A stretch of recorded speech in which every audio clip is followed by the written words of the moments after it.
महाराष्ट्रातील जनतेच्या मनामनावर राज्य करणारं टीव्ही 9 मराठी टीआरपी मध्ये नंबर 1 जनतेच्या विश्वासावर टीव्ही 9 मराठीची अव्वल स्थानी झेप।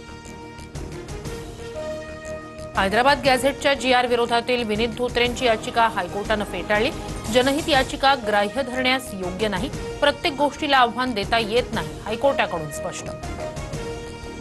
नांदेडच्या किनवट इथे बंजारा समाजाचा भव्य मोर्चा। हैदराबाद गॅझेटनुसार बंजारा समाजाला एसटी प्रवर्गातून आरक्षण देण्याची मागणी।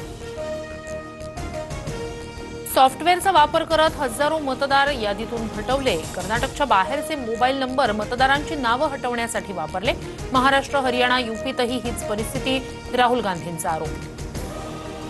दक्षिण सोलापुरात मुसळधार पावसामुळे शेतकरी हवालदिल।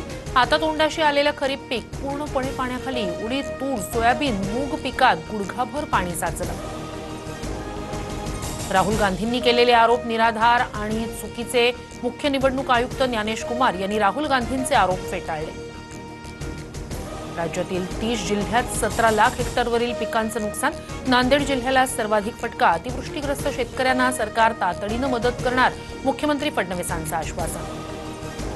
राज्यात अतिवृष्टीमुळे झालेल्या नुकसानीचे पंचनामे झाले नाही। देवाभाऊंनी शेतकऱ्यांकडे लक्ष द्यावं। शिवरायांनी दुष्काळानंतरच्या पावसात सोन्याचा नांगर केला, त्याचा बोध घ्यावा, शरद पवारांचा फडणवीसांना सल्ला। उपमुख्यमंत्री एकनाथ शिंदेंनी कोणत्या अधिकारात स्थगिती दिली? वाशीमधील कथित बेकायदा इमारत प्रकरणात मुंबई हायकोर्टाकडून विचारणा।